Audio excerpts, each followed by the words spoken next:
People of Earth, good evening. A lot of things are happening on this planet at the moment and in the galaxy, as above, so below. This is the cosmic law of evolution and balance. Are you ready for a new episode of Star Nation News? Edition 106. Fasten your seatbelts and engage!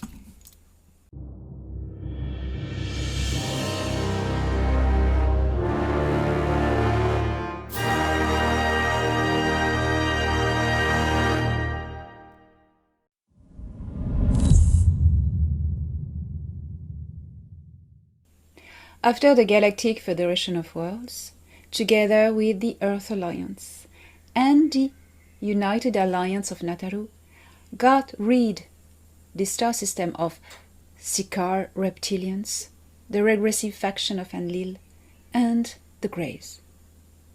Now, the equation is not complete for Earth to be a member of the greater galactic community.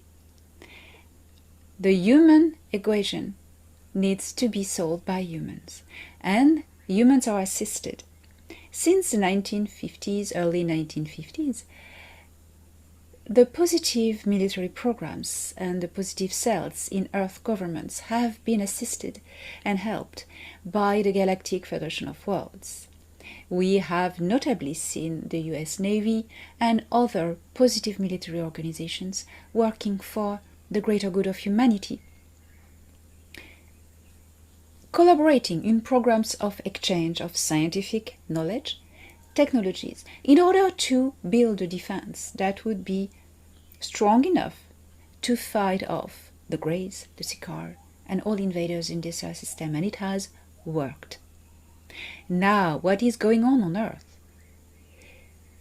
is an operation, as we have been telling you, of cleansing, a wave that is swiping from west to east, removing the key players in the deep state operation, and that is a conjoint operation of different white hat governments. May I also remind you that in all Earth governments you have compartmentalization, different layers. You have dark players and light players.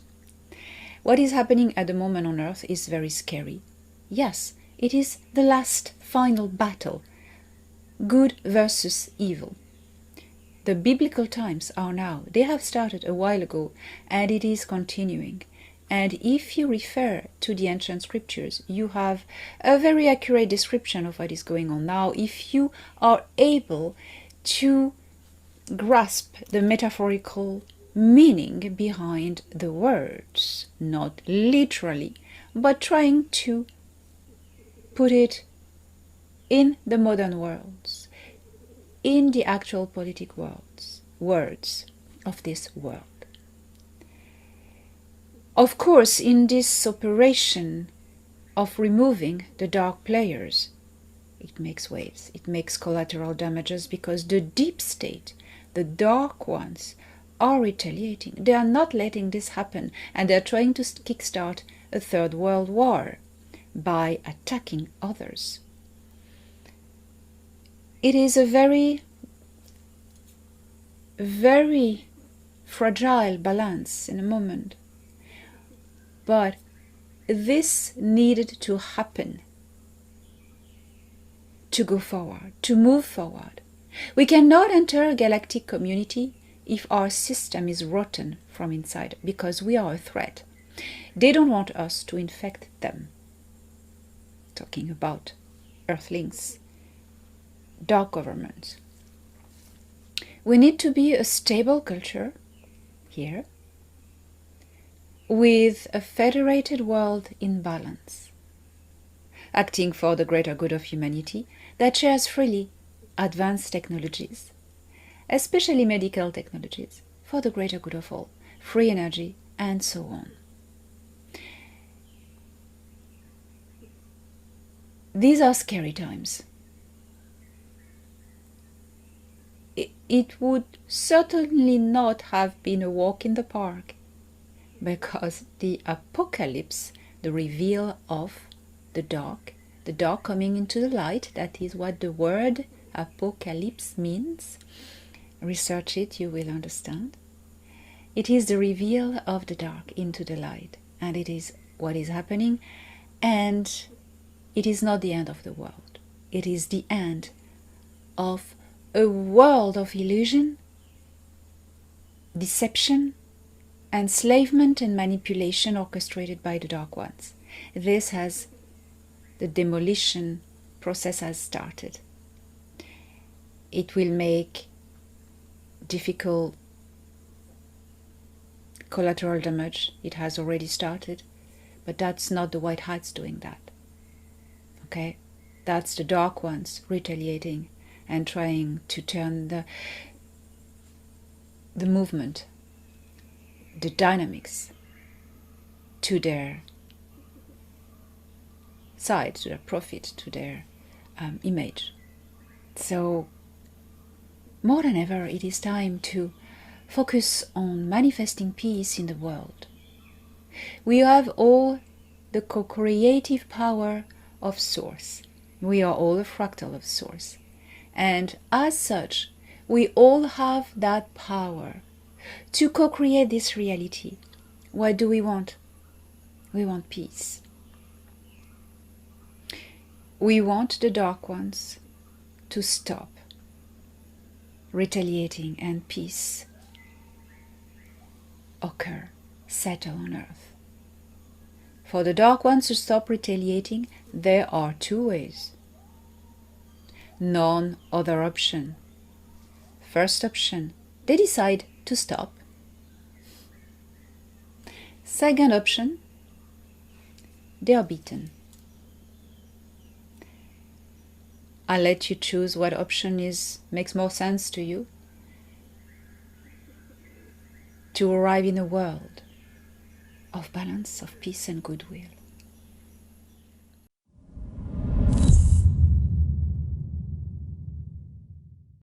The Kuiper Belt is a vast cold ring of leftover debris from planet formation that sits beyond Neptune. I am taking you this week 30 astronomical units from the Sun, where this belt is extending out to roughly 50 astronomical units. This zone is made of icy objects, a lot of frozen water, methane, ammonia and rocks. You can find there dwarf planets like Pluto, for instance, Haumea and Makemake, and billions of smaller icy bodies. Thorhan once took me there, as I can recall it was in 2022, when he showed me the boundaries of this star system and the plasma shield of the Sun. Well, going through the Kuiper Belt was quite extraordinary. There was a lot of dark debris, and you know the light from the Sun doesn't come really bright there, so everything's dark, okay? You don't see the rocks until your ship lights them up. Sometimes you can see a bit of reflection when they are big enough or they have metallic or icy surface that can reflect the faint, tiny light from the Sun that is so far away. But usually it's dark, and there's a lot of water. But the water you wouldn't imagine is water. It's ice, because it looks like small asteroid rocks, brown, grayish, dark. But it is because of the space dust that has stuck to it.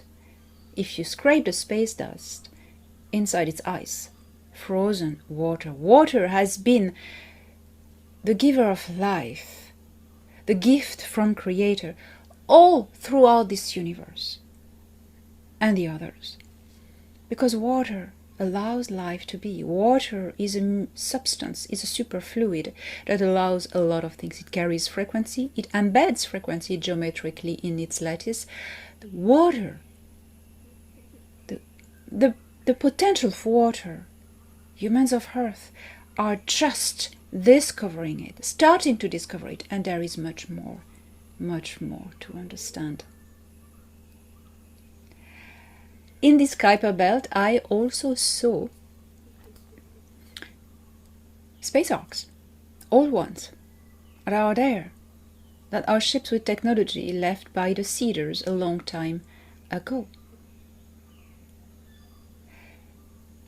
I believe I reported this already in my former series Contact, and also in my book The Seeders. This material, these little rocks, they never clumped together into a planet because Neptune's gravity, huge gravity, keeps things stirred up a bit. The Kuiper Belt is the source, or reservoir, of short-period comets, the ones that swing by every few decades. Much more other comets come from the Oort cloud. The Kuiper Belt also preserves some of the most pristine material from early solar system, and it's basically a deep freeze of cosmic history.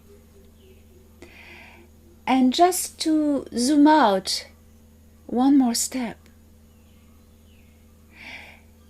the Kuiper Belt is not the same as the Oort cloud. The Oort cloud is way farther out and more like a spherical halo, while the Kuiper Belt is a flatter disk aligned with the planets, like the asteroid belt between Mars and Jupiter. I wish one day you see all these wonders from your own eyes, and you will, very soon as peace comes about to settle on Earth.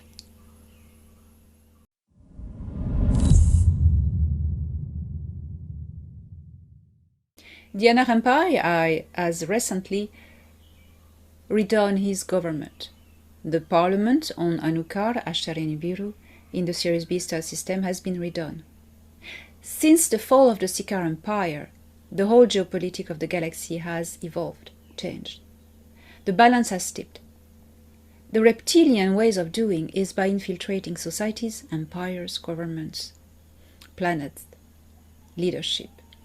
But regarding the empire of the Anachim, it was a little bit more complex. Anu had made a deal for about 400,000 years ago in Earth time about gaining territory in exchange of allying with the Sikar Queen. You know, the Sikar Empire had this big headquarters in Tuban in the Alpha Draconis star system, but they had small principalities everywhere in the galaxies. And in Orion, there was a local Sikar Queen that offered a deal with Anu at the time. Anu was just young and had just started to build this empire in Nataru, and he wanted new territories. He was very impetuous, and he took the deal, and he was tricked because that's what the reptilians do. And Enlil was born. And then Anu was stuck. And Anu's government had been held strongly by the Sikar. They put Sikar agents in his own government to make sure no rebellion happens. And what has just happened? Recently, the Sikar Empire has fallen.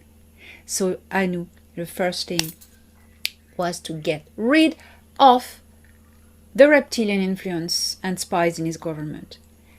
Big cleanup. That is why Ea went there. The face and the balance of this galaxy is changing.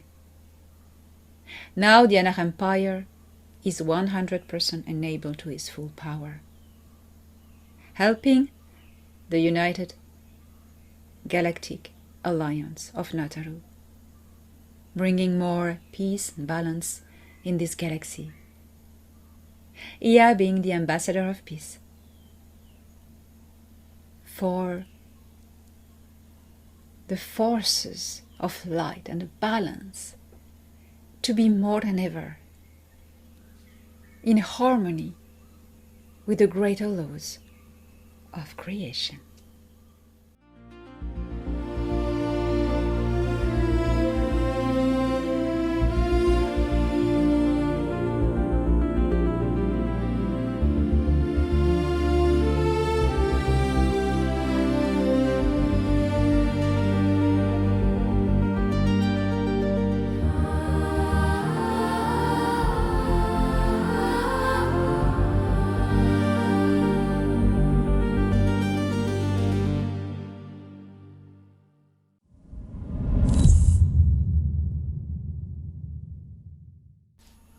Please come to my conferences in France, Patos, May 9 and 10th, where I will give a remote presentation and I will reply live to the questions of the audience.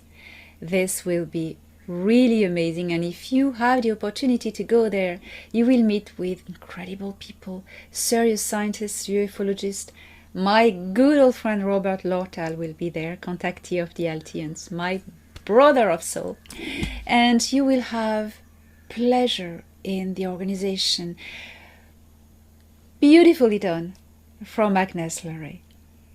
And then, for those who can make it to Sweden, Stockholm, I will be there on May 24th to share with you the latest technology advancement and be there on stage and meet you and interact with you. That's going to be really fun.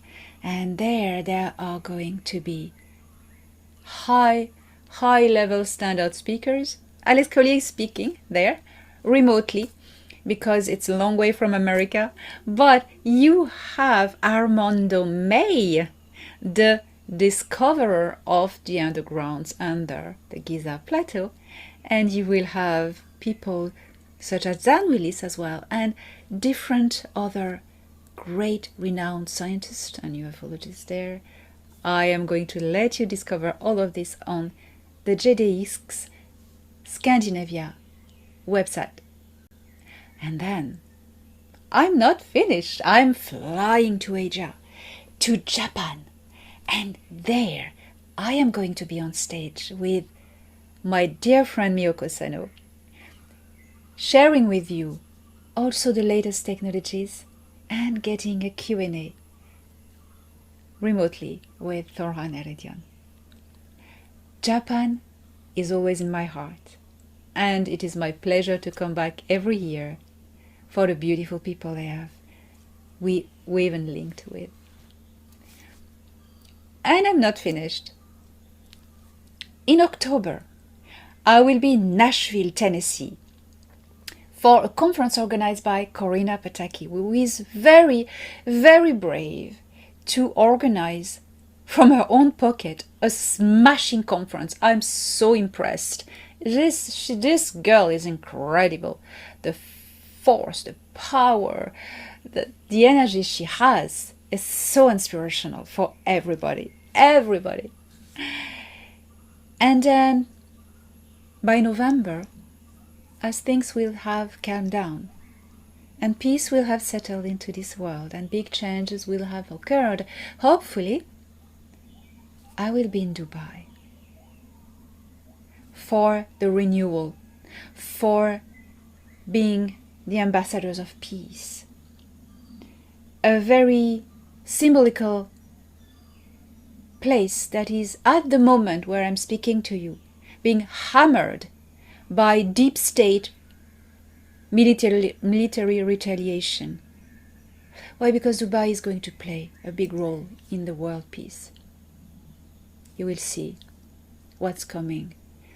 And it will be my pleasure to stand there as an ambassador of peace in November on behalf of the Federation, and you will see things will happen there. So I will keep you posted about more information. And in the meantime, beautiful people of Earth, I am sharing with you all the love from my heart to yours.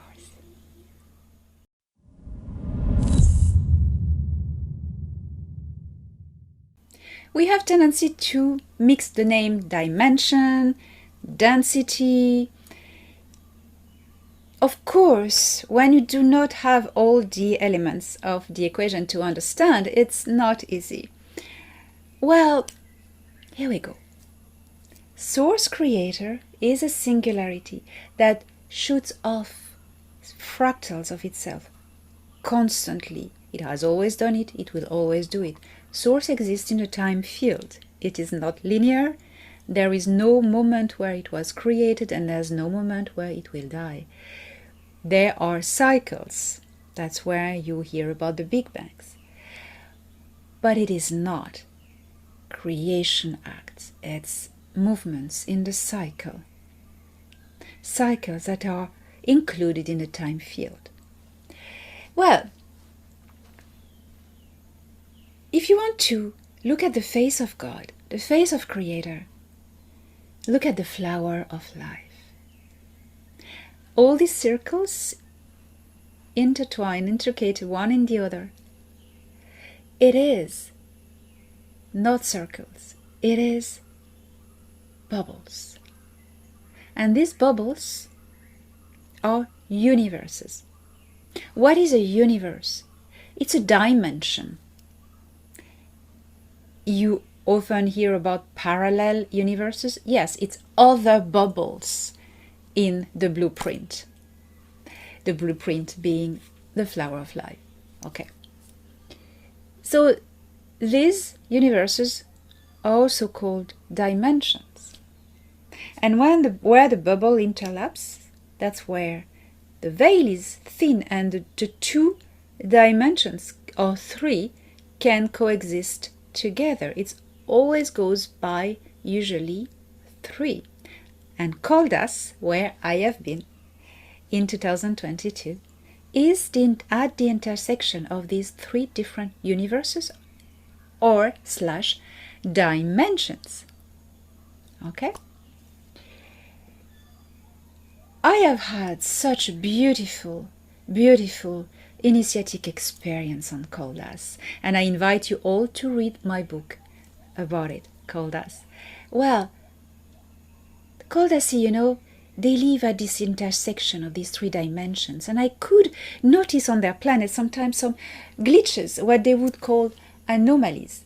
And these anomalies would be just sometimes nodes, ephemeral nodes into these three universes.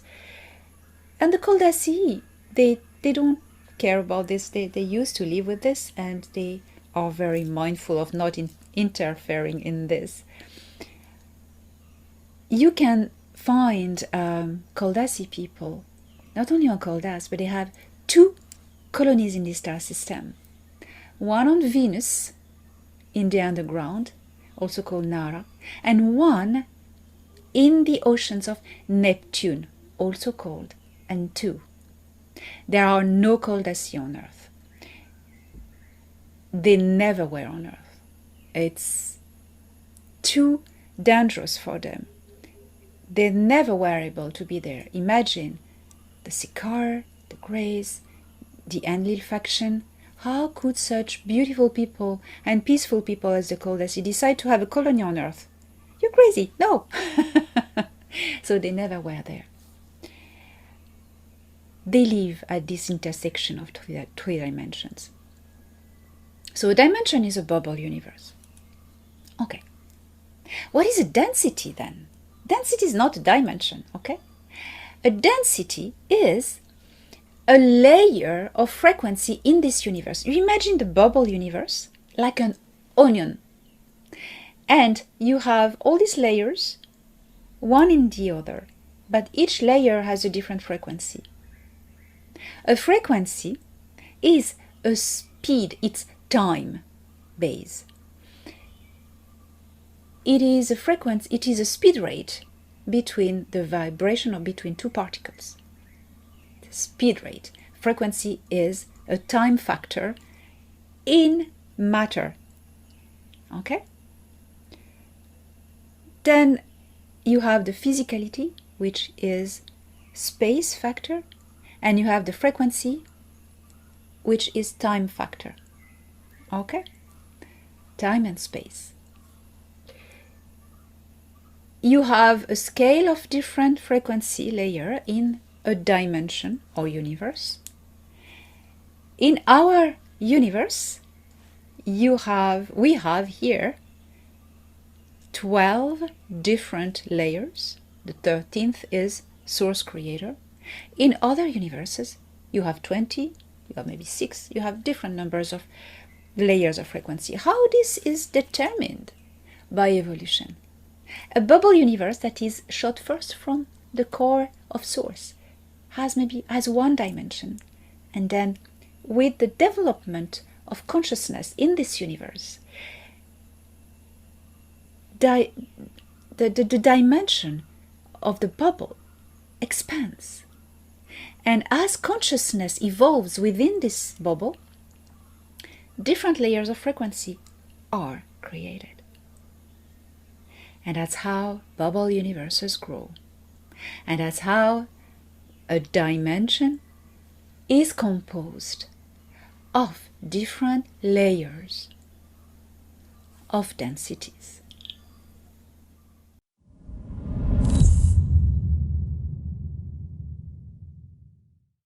Dear people of Earth, hope is a state of being, is a vibration from the heart. Hope is what you radiate in this world. It's who you are. It's not only a concept of the mind. Hope is a frequency. It's something you create and you imprint in the matrix of reality. This star system has entered recently into a higher frequency zone of this galaxy. This average level of existence of intelligence in this galaxy is the 5th density, as I explained to you just before. So the whole star system is speeding up, vibrating faster. And every life on every planet of this star system as well.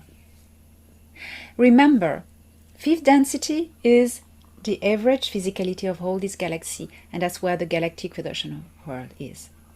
Now we are able to communicate with them physically without devices, without frequency belt, without environmental suits.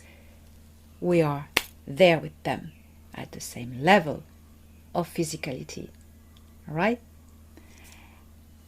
But this shift hasn't happened overnight. It's still ongoing. And it is at different speeds. What happens when a star system enters into a higher frequency zone in the galaxy? As the cosmic pathways are done,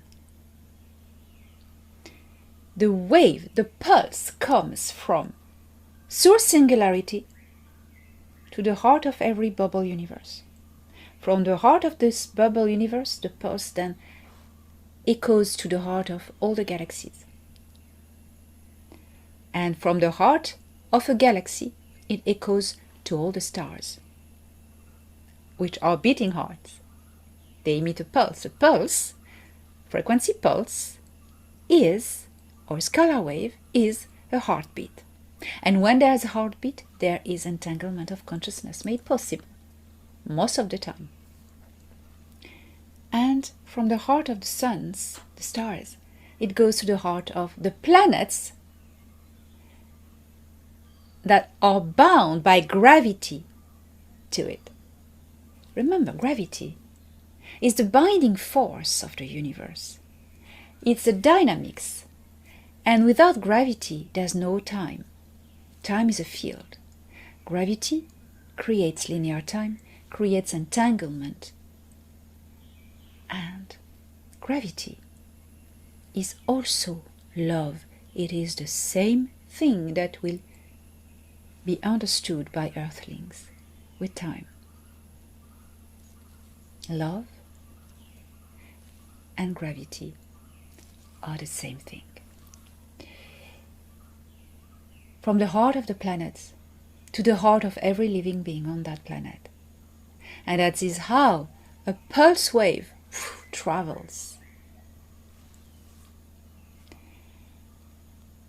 The Sun has entered this higher frequency zone of the galaxy. So the heart of the Sun is directly impacted. It is now whiter because it vibrates at a higher rate of matter. When I visited higher frequency planets, such as, for instance, Zagara in the El Nilam star system, I was blinded by the light. Of course. And also on the Altian ship and on the Nibiru, I was blinded by the light at first before I adjusted my physicality. With help of technology, of course. But when you have higher light, you have higher frequency. Now the Sun is sending 5D pulse waves to everything around. And slowly, slowly, the heart of the planets have changed. That's why you have had so many earthquakes, volcanoes, storms, and it's not over, unfortunately, but the planet adjusts, the body adjusts. Gaia is vibrating faster. Okay? And so do we. So what happens? Now, regarding human beings, volcanoes and earthquakes also affect them. Their own volcanoes and earthquakes. Everything that was stuck, that was not flowing like water and stuck like stone in the heart, is challenged, it's shaken. And people are experiencing this. They are parted now. They have the choice to stay behind in their lower frequency mindset or move on with the universe. If you decide to remain in a frequency of division, you will stay in the suffering. Everybody's moving into 5D. These two planet things is a nonsense. It's one planet. But on it, people experience the change at different levels. They all change. You all change. But if you decide not to find the higher peace in your heart, you will remain in the old vibration that you've been until now. But then, because of the environment has shifted, you will be in dissonance and you will suffer. And you will feel tormented, like thirsty for more conflict, like a loop. And once you enter the loop, it's very difficult to get out. But it is possible. By finding the spark of source within your heart. It is there for everyone. It has always been there. We are all it. The seed. It is up to humans now to decide what they want to do. Do they want to move on to the Star Trek future and the world we're going to build by being part of it? Or, anyway, moving into it, but being an agent of discord, remaining in pain. The choice is everybody's. You know why? There is no dark people. There is no light people. There's just people. Every life in the universe is an offshoot of Creator, is a children of Source. Right? Source has created all consciousness. We all come from the same source. But, this universe is dual. Creation is dual. There is creation, destruction. And that creates a dynamics that generates cycles. And that generates evolution. Because of this balance that needs to be maintained, some beings are going to choose the path of destruction, division, conflict, to balance the path of creation and peace and evolution. This one is always higher because that's the dynamics that goes that way. The universe evolves, does not involve. These beings, such as sometimes a whole empire, such as the Sika Empire, or the Greys, these consciousnesses, these sentience, they choose the destructive path. So their behavior and their actions will be destructive. But the seed that is in them is an offshoot of Creator. There's one Creator. There's not a dark Creator and a light Creator. No. That's how you can understand that extraterrestrials, as you call them, are not angels, are not demons, metaphorically speaking. That's why Thorhan stressed the point many times that when you come about the great galactic gathering with our all families together physically, you will need to be aware that non-Terran people are not spiritual guide angels, all of them. Haven't you learned the lesson with the Sika Empire and the Greys? Well, here we go. We are the path we decide to choose. And with these words, I will encourage you to find that seed, to make it shine, and remember who you are.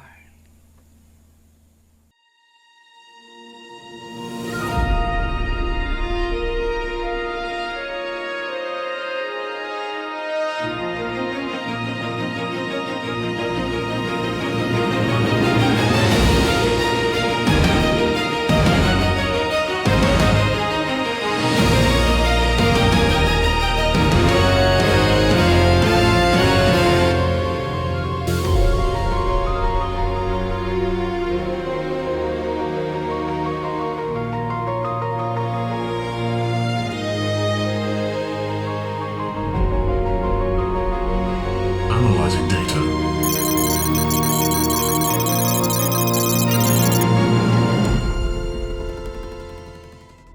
A Tal colony left the Vega system when it became overcrowded, as many did.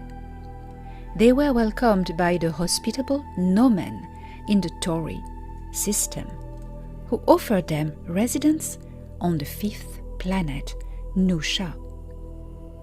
Legends say that the Tal colonists were a significant genetic influence on the Nomen over time.